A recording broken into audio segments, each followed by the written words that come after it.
Hey, and welcome back to part 2 of our testimony episode.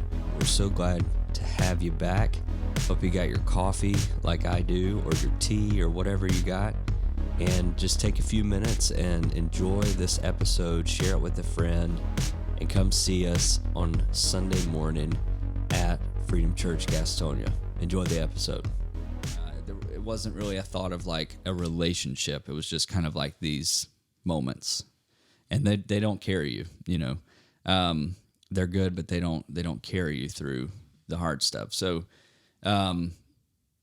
anyway, I'm in my circuit. You know, I'm going to this place, I'm going to that place, and I meet a group of friends who I met through the other place, and we hit it off. And everybody's musicians, everybody's young, and you know, it's all cool. And we're getting to, you know, again, just play with awesome people and people we look up to. And so somebody got the bright idea that we should all live together. And, you know, Brittany mentioned this, but we were dating.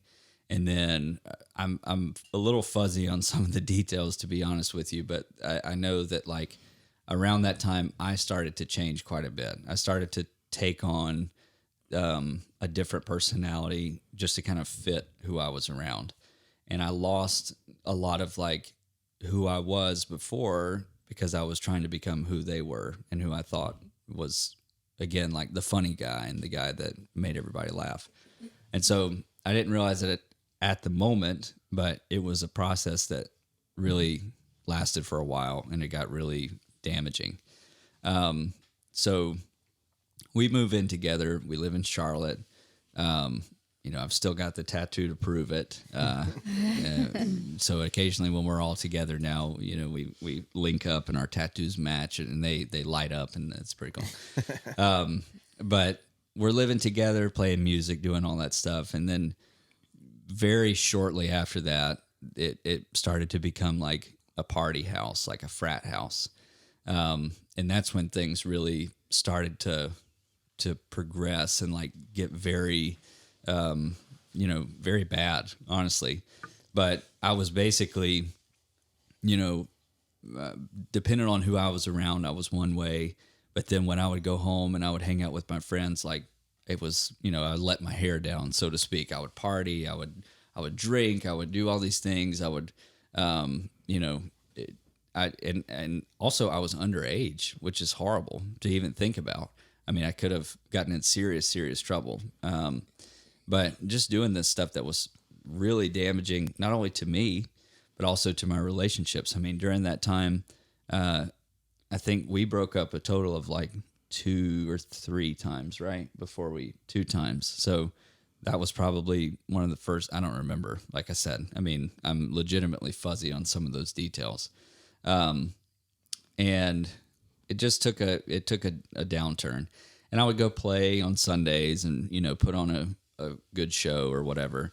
But I didn't have a real like community, you know, like I wasn't, and a lot of people say that and they're like, well, nobody reached out to me, but also I never reached out to anybody, because I know for a fact that if I would have called up BJ, or if I would have called Lisa, or if I would have called Brittany, or if I would have called, you know, even David, and said like, hey, I don't feel like I'm doing the right thing. Like I feel weird, because I did feel weird, and that's important too. Like I knew what I was doing was not right, but I was just like, it's fine. You know, it's all right. It's working, you know? And also I was getting paid to go play at places. So that was cool. But I was like, well, I haven't gotten fired yet, or I haven't, you know, lost a gig, or so to speak. Well, and a lot of the guys you were around were older that you and looked up to in a way, doing the exact same thing, setting that example. Exactly. Yeah. Exactly. So it was not great. And I kind of convinced myself that it was a good or an acceptable way to live for a while there. And things just got worse. I mean, they just got worse as time went on, and the parties got wilder, and then I started, you know, incorporating drugs and marijuana, like all these things that I was doing, and just even cigarettes. I mean, my God, I smoked so many cigarettes. Like, it's so expensive. That hobby is so expensive. And don't even get me started on. And somebody told me that, I mean, you didn't even tell me this, that you would order like $80 worth of like freaking Taco Bell and have it door dashed. I actually still have the receipts because I don't even know who told me that. I like to, every now and then it's a good reminder, but Postmates is what I use. Oh, I forgot about Postmates. I would drop a bag on some Taco Bell. Oh man. Taco Bell's awesome. Taco Bell's awesome. It's awesome. It is so good. But when your diet is only PBR and Taco Bell and cigarettes, boy, your body starts to show it. No hydration. I got some pictures of that too. Yes. And I looked like a different person, to say the least. Actually, I'm going to interject because you were still playing lots of different places, and BJ and I were coming to do a conference, and our kids were there, and our kids just they still do, like they adored Will, like they just love it. And I remember Ava was standing by our table, and Will came down off the stage, and I was like, Ava, say hey to Will, and she was like looking at him, and it's like she didn't recognize you. Yeah. And Judah, of course, he was just like probably punched you and ran away or something, but like they just didn't recognize you because the way you were just a different kid, a different person. Different. Yeah, I had a different like vibe about me. And it's like I'd always grown up hearing people say, like, I mean, I don't feel like you'll care that I say this, but like that sin changes you. Like, you see on TikTok, like the Jesus glow or whatever. But Will is an actual example of that. Like, I'm telling you. I am too, for sure. We have pictures, like we were together and like he was unrecognizable. I just didn't look I mean, I wasn't healthy, like in any way. And it was beyond like the physical side of it. Yeah, there's like a spiritual part too to that. That was the part where I knew what I was doing was not right, but I would just kind of suppress that and push that away. So yeah, it got worse. I mean, physically and mentally and just went deeper and deeper into that pit. And ultimately, I mean, it was all my choices that I was making, and they were not good. And I was being so influenced by what was going on around me that I didn't want to be like, you know what, guys, I'm not going to do that. I'm not going to do that tonight, or maybe we should stop. I never said that at all. And so it got to the point where, our relationship was broken at that point. We were broken up, and then because I chose them over her, that was really what set it off. Was, she was having these convictions also, and I didn't want to hear anything about that. I didn't want to stop the party. So I was so defensive of my circle of people that I was around that I was like, no, I mean, this is fine. We're fine. Like, you're judging and on and on. So we broke up, and I kept going deeper and deeper into that. Still living the same lifestyle, showing up on Sundays, hungover, and that was really scary, because the amount of times that I could have even put myself in danger or other people, driving and things. I mean, it was just horrible, horrible, horrible. And the fact that I was able to get away with that also is also scary. The place that I was at, there wasn't a lot of accountability from anybody of being like, hey, you guys, there's something off, let's talk about it or anything like that. But finally, I just kept that up for a long time. I remember David David really was kind of one of the ones that started to speak some sense early on. And it was by way of, hey, if you don't stop, I'm going to fire you. Because I was an employee at Morningstar, and I was working 5 days a week, whatever, and would go home and just live a different life and do it all again the next day. I would show up late for work. I would miss conferences. Oh my gosh. I remember being in the hotel room on a conference day. It was like usually from Thursday to Saturday, and it was probably Friday morning, And I remember hearing do, do, do, do, do on the door. And I jumped out of bed like, oh God. And it was like 11 o'clock in the morning. I had missed the whole session, the whole thing that I was supposed to play guitar at. Your actual job. It was my job. I just didn't show up. I slept, probably because I was so like burnout from the week before. And I was just like, oh man, this bed's super comfortable, whatever. It was horrible. Well, and can I just interject for 1 second? Yeah. A similar thing that you said, Lisa, and BJ, about like your dad having that, foresight and like hearing from the Lord, and it being like the opposite of religion, I feel like also happened with Will, because David told me several times, like I was super convicted the whole time, like we were dating and you were acting like this, and then of course we broke up, and David told me several times, like, I know I should fire him. He was like, but I know we're gonna see him through this. Like he just kept saying, like, I've got to wait for the right time. Like he was waiting for the Lord to open the door, but like kept you on, even though he was like, I know I need to fire him. Like I know there's no reason. On I should paper, keep there him was on no staff. reason. I was not really contributing. I just wasn't even doing my job. There was one time, there was this one song. Oh my gosh, I can remember it like it was yesterday. This one song that I didn't listen to, and it was so specific for anybody that is in that area.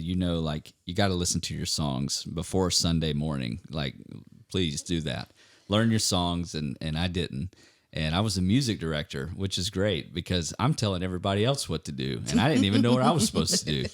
And we started playing this song, and there's this big guitar part, and I just didn't play it. David said, all right, everybody stop. This was during practice. He was like, everybody stop. We're not playing the song. Will didn't learn it, so let's just forget it. We're done.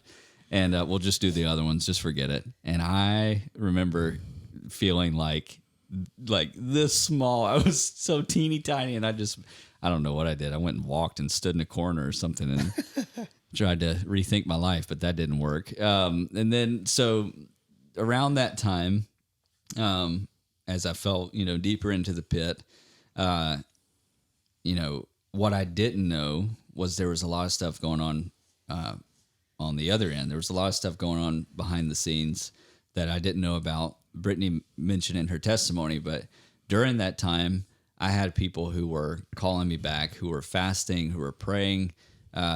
Brittany was still like, holding on to that promise that we made each other. Like, we're going to get married September 17th, 2017. And I'm not even thinking about that at all. This is 2016, like whenever in the year it was, I was not thinking about that at all. And I didn't know anything about anything that was happening on that end with BJ and Lisa and Brittany and my dad and my mom, like people just like hating the way that I was living and calling me back, and Brittany fasting and like just standing on the truth. And so one day, we went to a retreat. It was a leadership retreat.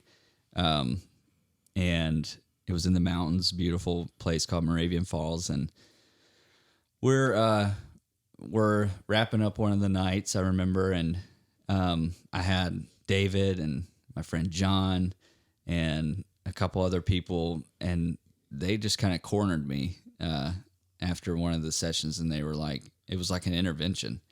And they were just like, what you're doing is wrong. Like, what, we got to get you out of this. Like, and I just remember even hearing what they were saying, but it was like, nah, this ain't going to work. Like, good luck or whatever. But I remember being like, I know. I got to stop doing all this. I got to change whatever. And anyway, went to bed that night and didn't feel changed or anything. And the next day we were leaving. I drove myself, and so I'm driving down the mountain, and that was one of the things I prayed too.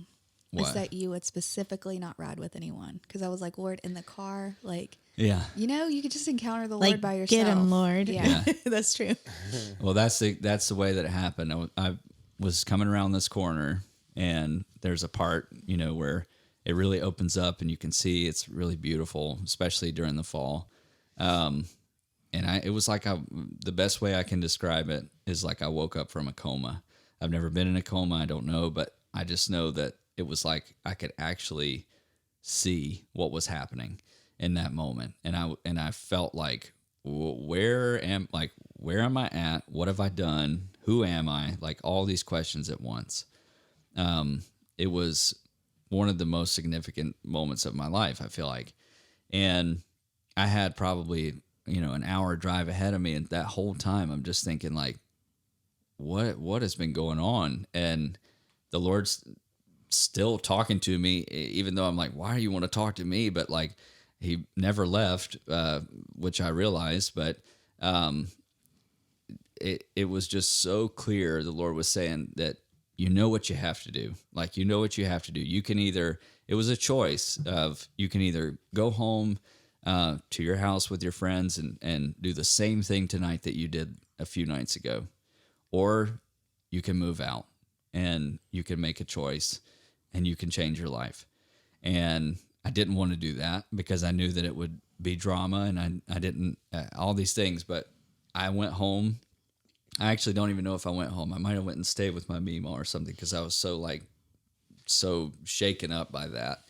And a few days later, I went, like, when everybody was gone, packed up all my stuff, did it as fast as I could, and got out of there. And then ended up like sitting down with my friends and just telling them like, look, I made a mistake. Like I showed you guys someone that I'm not. Basically, you never really knew me, which I'm sure was a shock. And there's more to that story too. Like they sat across the room from me and were just like, well, we never want to speak to you again. We never want to see you. You're dead to us. Basically, we never want to do this. And the Lord's restored all of that, which is another story, but it's insane. But move out of the house, and that's when I knew, okay, there's a way out of where I'm at. And I knew the first thing that I had to do was propose to Brittany. That was like, you need to move out of this house and you need to get engaged, because you need to stop wasting time. You that she's who you're supposed to be with. And so we started the process of talking again, and Brittany said like she had so much grace and so much forgiveness and compassion for me, in spite of all my stuff. And we went from not speaking in November to being engaged before the first day of 2017. And the promise that we had made all those years ago was looking like a reality. And we were married on September 17th, 2017, just like we said when we were, 15 and 19 or whatever, however old you were. And so the Lord redeemed all of that. And it was just like in a moment, like every mistake I made was just gone, which is exactly like the Lord. But every damaging thing that I had done to myself, to other people, it was just gone. And I didn't feel like I had to live with repercussions or anything like that. And I remember, I felt super shameful still, and kind of just like I would be around BJ and Lisa and just think like, ooh, like, you guys don't know what I did. Like, you guys don't know the stuff I've been doing. And I remember feeling like that for a while. They never made me feel like that, but I just felt very ashamed of what I had done, and just the things that I had been a part of. But like I said, the Lord redeemed all that, and then it was just like pieces started to fall into place. Like my life just started to get significantly better. There was nothing bad that came out of that decision of choosing to move out and choosing to get engaged, and it was just like you could see clearly, you could think clearly. Like that's when I started to, I feel like I'm leaving out a lot of details, but I've already talked for an hour or something. But around that time is when we started to get more involved here at church, and I really started to have a place. I really started to have a home where even just, thinking back, like all throughout my life, like this inconsistency started to go away. And then of course we got married, which was a huge learning experience to know that you can't just go away when you're married and you have a fight. You can't just go to away. Meemaw's house. You can't go to Meemaw's house. You can't get in the car. You can't leave. I had to learn that. I really did, and that was a tough lesson.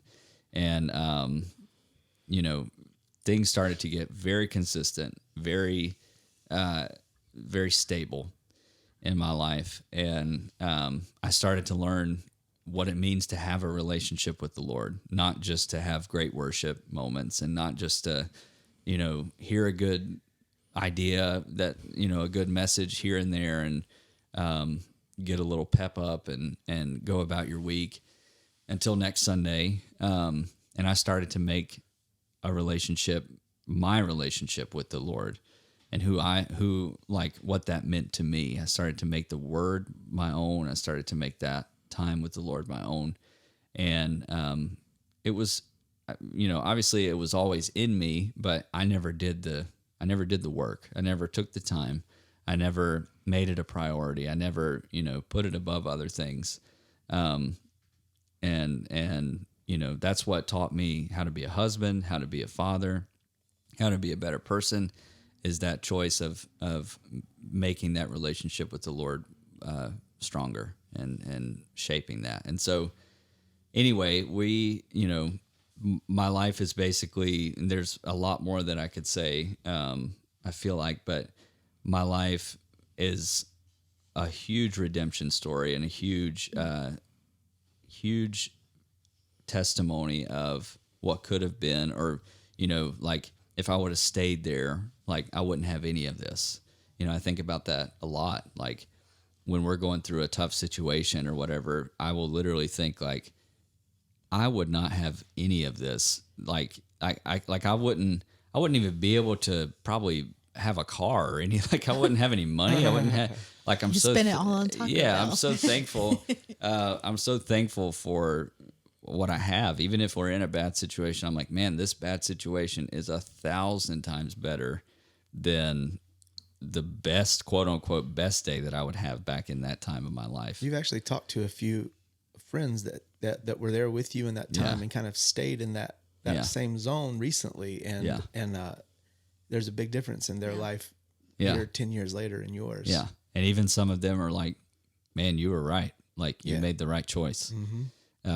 Like I said, the Lord redeemed all that, and in a way that I couldn't. And again, just a huge testament of this is nothing that I could have done on my own, nothing at all.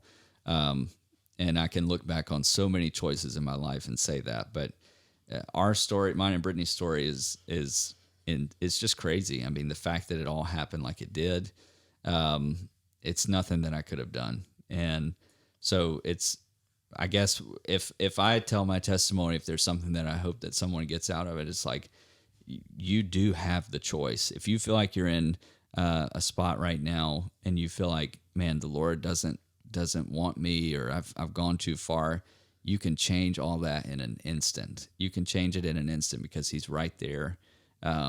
Just wait on you to invite Him in.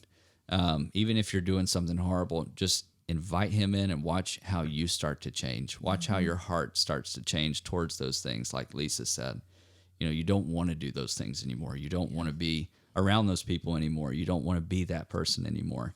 And that's really what happened for me. Yeah. And I started to become less and less concerned with anything but that. The only thing that I was concerned about was my marriage, my friendships, my church, and nothing else. I really didn't care about anything else. And my life, I feel like I'm better because of that. And even becoming a dad, it's man, I really I don't care if I ever become famous or anything like that. I've got everything I need. And that's just such a good feeling to know that even if you feel like you're not where you want to be, just take a look around at what you have. And I guarantee you there's something to be thankful for. So, huge redemption story. And I left out a lot, I'm sure, but I need to stop. And if anyone neither of us said this, but we did in fact get married.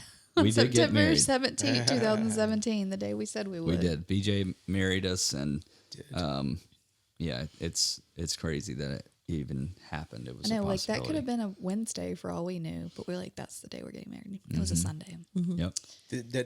But that did make it difficult. What? It was a Sunday wedding. Yeah. It did make it difficult. Yeah, there was church that morning. Seems like it could have been like, well, maybe the It worked 16th will out. It just be worked better. out. But Because Well, it was Billy's again, birthday. God knew that too. That was even, now we would be like, oh, no way. We're not getting No married. way, We're not Jose. missing a Sunday. But like, that was still in the beginning stages of like understanding how important it was to be in church on a Sunday or whatever. You guys had a word from the Lord. Yeah. That's the bottom line. You had a word from the Lord, and it was Yeah. awesome. Well, and I was going to say too, like when you were a kid looking at, Morning Star stage and seeing the different players that influence you. And now you are getting invitations now at this people. stage of the game from those people. And some of the places like that you maybe could have only dreamed about as a kid. And like, you gave your yes to the Lord, you shifted everything. And now, our baby's about to turn 30 now. I actually But think, like that's such a powerful Yeah. part Yeah. of the story, I think. Maybe you want to Yeah. share a little bit of that. But Well, it's just kind of yeah. cool how God's like Yeah. doing all the things even now at yeah. Well, I actually think yeah. the person that was, I think it was Kim Walker. I think it was the New Year's Eve conference, and she was the one playing. And I kind of remember thinking like, okay, Will, because you looked at me, and I mean, we weren't even dating at the time. We were just like besties, and you looked at me and you were like, "That's gonna be me." Well, and You see? funny part of that story like, that okay. I didn't say all right, bud. was the spot on the stage is actually where I heard the Lord say was where I stood for like 8 years. As the 10, music director, 10 years, playing in that same spot. It was like my spot. It was great. But so many good, like amazing people have literally stood in that spot before me. And that was just amazing. Again, something that I couldn't have worked out. I didn't even ask for the job. It was literally like, hey, you're the person for it. And that was amazing. But yeah, I mean, I remember part of that too, saying yes. It was the Lord was saying, like, again, it's like you behind door number 1, there's this, and behind door number 2, like you can keep going like you're doing, or you can say yes. And I'm so glad that I did, because even thinking about, I feel like within the past maybe year, I feel like that's really become apparent, because there's been so many things in this past year in our lives that have happened that are like the result of decisions like 8 years ago or something like that. And it's just crazy, because a lot of times you can give up on things and think, well, that's never going to happen now. But man, if you plant a seed in good ground and you nurture it and you spend the time, it will produce a fruit. It will produce a harvest. Amen. I mean, it just does. The word does not return void. And even though I didn't have a great understanding for that, there was a seed that I planted years ago, and it brought a harvest this past year. And then even thinking about, what I'm doing like in a weekly basis now, getting to work almost exclusively doing creative things and music. It's just like I could never have dreamed that. And if I would have kept on the path that I was on, when I was living with those friends, I wouldn't be doing any of that. I wouldn't have even known the people that it took to do that. So it's just crazy. And yeah.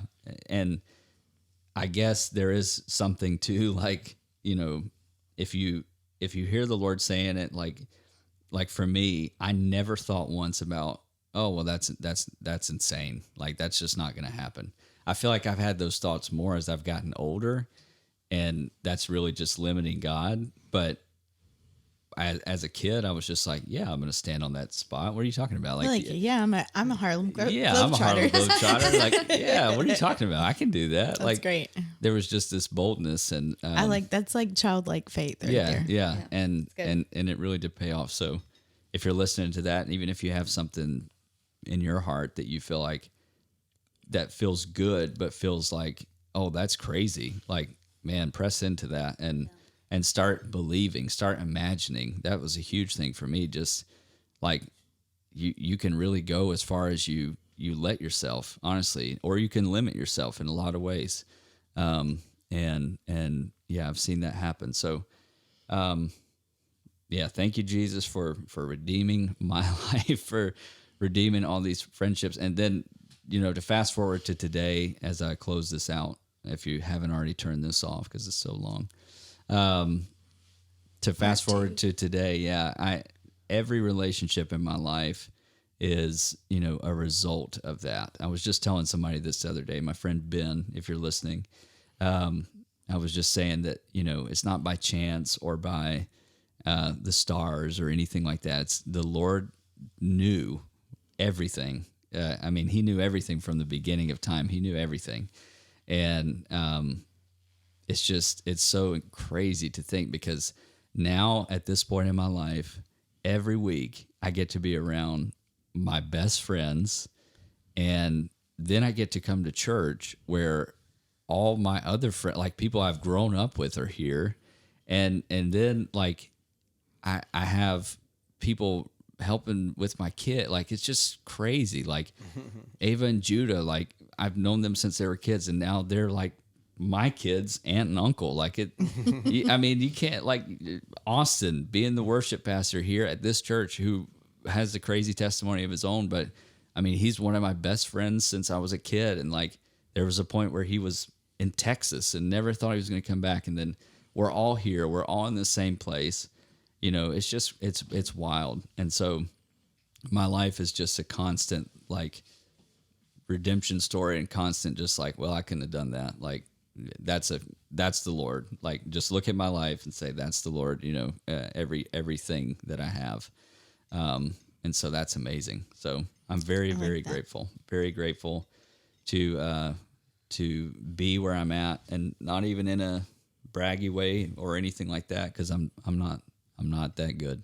But I just have so many things to be grateful for. And I guarantee you do too. If you're listening to this, you got things to be grateful for. And that's a good place to start. Man, you'll see your situation change in an instant too, if you just start with thanksgiving, telling the Lord thank you for what he's done. Yeah. And so that was a big thing for me too. But that's all she wrote so far.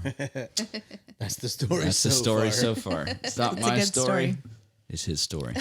Amen. Oh, it's not my history. It's his story. Yeah, that's right. Think about that not one. My history. Think about that marinate. one. Yeah. Well, we made it through 4 testimonies, no tears. No tears. Hey, no. good. I think I teared up on Lisa's that we had to. Oh yeah, that got cut. That got cut because it didn't actually record. Oh. Yeah, That was a good one. I think hers was better the first time. We'll dig that out of the Yeah, archives. No, I I'm felt joking. that too. No, I'm joking. We'll release That was that. a good story, Will. Thanks for It was taking awesome, us. Will. Thanks. Yep. On a journey. Taking us on a journey. Thanks. Well, I was just thinking too, I know this one is long, but hang with us. It's part 2. Yeah. It's fine. But I just was thinking, like, that's the goodness. That's the abundance that the Lord's told us about. Like, I came to give you life and life in abundance. Like, to me, what you were saying is like, I had a life and, all that, but like now I'm living in the goodness of God, the abundance of the Lord. And to me, that's like, so yeah, when you were saying that, I was like, if it's not abundant yet, like, like God wants to make all of our lives abundant. That's what he came here for. That's what he's leaving us with. So when you were saying that, I was like, man, that's good to just take a moment and be like, this is the goodness right here. Absolutely. Amen. I think that, I like that. I think that all the time. So Amen.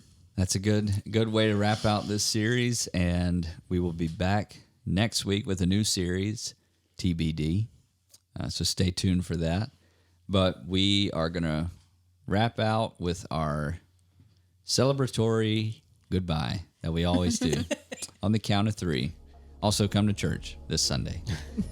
1, 2, 3. Bye. Bye. Goodbye.